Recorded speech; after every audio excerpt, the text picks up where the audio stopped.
Hi friends, ఈరోజు Jamie సుబోధలో ఓ గొప్ప తత్వవేత్త గురించి తెలుసుకుందాం.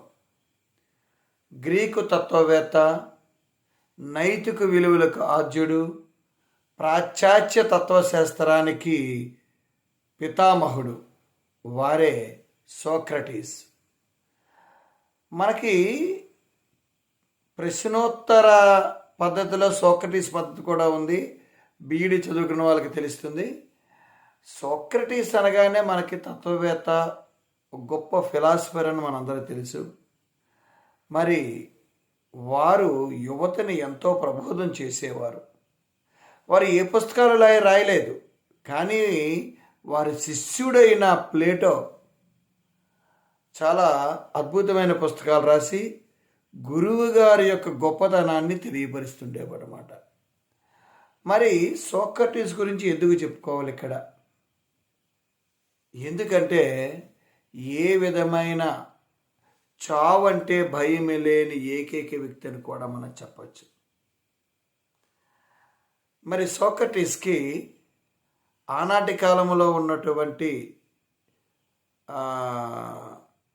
గ్రీకును పరిపాలించే రాజులు వారికి ఓ మరణశిక్ష విధిస్తారండి. ఎందుకు? ఆయన ఏ నేరము చేయలేదు. యువతను ప్రబోధిస్తున్నారని, దేవుడు లేడని వారిని తప్పుదోవ పట్టిస్తున్నాడని, యువతను ఉన్నతంగా తీర్చిదిద్దడానికి ఏవో విచిత్రమైన వేషాలు చేయిస్తున్నాడని, అవన్నీ కూడా యువతను పాడు చేయడానికేనని, అందుకు మేము సోక్రటీస్ మరణశిక్ష విధిస్తున్నామని చెప్పుకునేవారు. దాన్ని సోక్రటీస్ చాలా ఈజీగా ఆహ్వానించాడు. జైల్లో పెట్టారు ఆయన్ని. మరణశిక్ష కోసం ఎదురు చూస్తున్నాడు. ఆయన జైల్లో ఉన్నాడు, కానీ ఆయన అనుచరులు నిరంతరం ప్రతిరోజు వస్తూనే ఉండేవారు జైలుకు.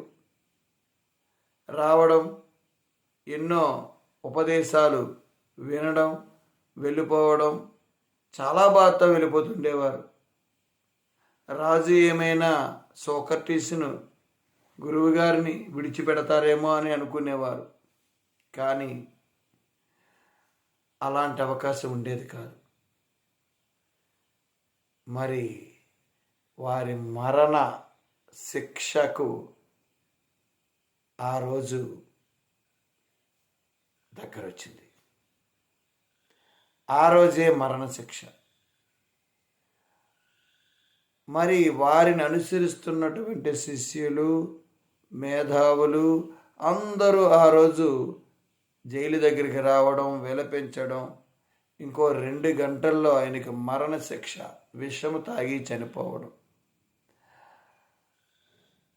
అందరూ విలపిస్తున్నారు. సోక్రటీస్, ఏమైంది మీకు? ఎందుకు ఏడుస్తున్నారు? నాకేమీ కాలేదు కదా. ఈరోజైనా, రేపైనా, ఎల్లుండైనా, ఇంకొక రోజైనా, ఇంకొకసారైనా ప్రతి ఒక్కరూ చనిపోవలసిందే కదా. దీనికి ఏడుపెందుకు? నేను ప్రబోధించిన సిద్ధాంతాలు మీ దగ్గరే ఉన్నాయి కదా, వాటిని అనుసరించండి అని చాలా సులువుగా చెప్పేవాడు. అలా చెబుతూ ఉండగా ఆయన కిటికీలో నుంచి ఒక దృశ్యాన్ని చూశాడు. అక్కడ ఒక భిక్షగాడు లైర్ వాయిద్యాన్ని వాయిస్తూ పాట పాడుతున్నాడు. తదేకంగా అలా ఉండిపోయాడు.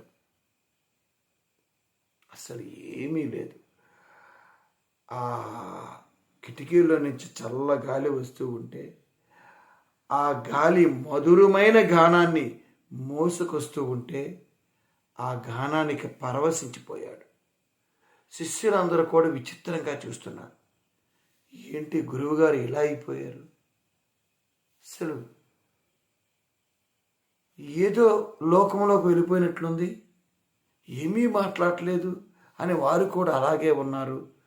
ఆ గానం అలా విహరిస్తూనే ఉంది. ఆ పాట అయిపోయిన వెంటనే జైలర్ని పిలిచారు. ఆయన చాలా గౌరవంగా వస్తూ, చెప్పండి సార్ అని అన్నాడు.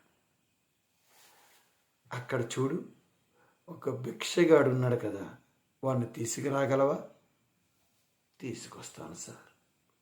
అంటే జైలర్కి కూడా బాధగా ఉంది. ప్రపంచ మహామేధావి, తత్వవేత్త, ప్రపంచాన్నే సమూలంగా అద్భుతంగా మార్చగలిగే శక్తి ఉన్నవాడు, యువతరాన్ని ఒక దశాదిశ నిర్దేశం చేయగలిగేవాడు, అలాంటి మహనీయుడు మరొక 2 గంటల్లో చనిపోతున్నాడు. ఆ బాధ ఆయనకి, శిష్యులకు, మేధావులకు అందరికీ ఉంది, ఒక్క సోక్రటీస్కి తప్ప. వెంటనే ఆ జైలర్ పరుగున వెళ్ళి ఆ భిక్షగాన్ని తోడుకొని రావడం జరిగింది. వాడితో, ఈ సోక్రటీసు, మహాశయ, నాకు ఆ పాటను నేర్పగలవా?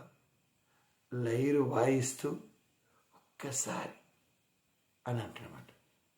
ఆ భిక్షగాడు చాలా ఆనందముతో ఆనంద బాష్పాలు వెదజల్లుతూ లైర్ను, ఆ వాయిద్యాన్ని, ఆ తీగను మీటుతూ పాటలు పాడుతాడు.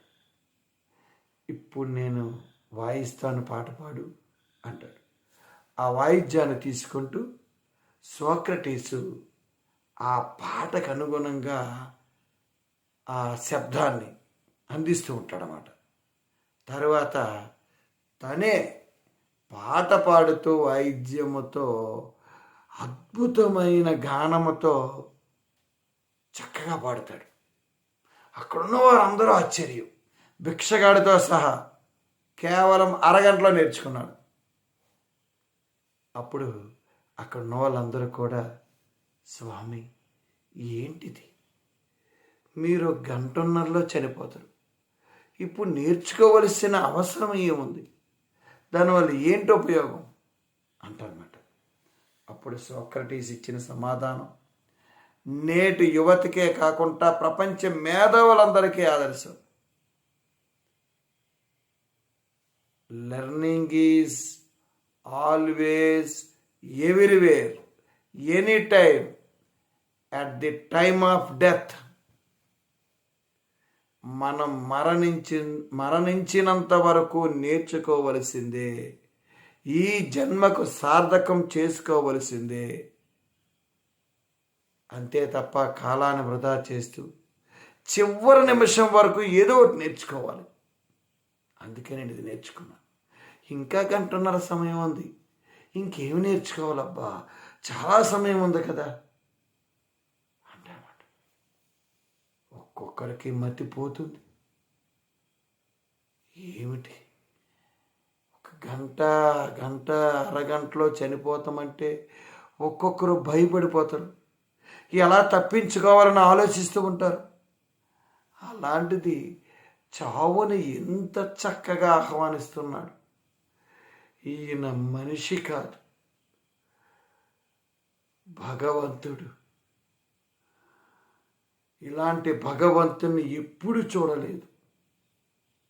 రక్త మాంసాలతో ఉన్న భగవంతుడేమో అని వారిని కొనియాడారు. మరొక 1 గంట, ఆ 1 గంట గడిచిన తర్వాత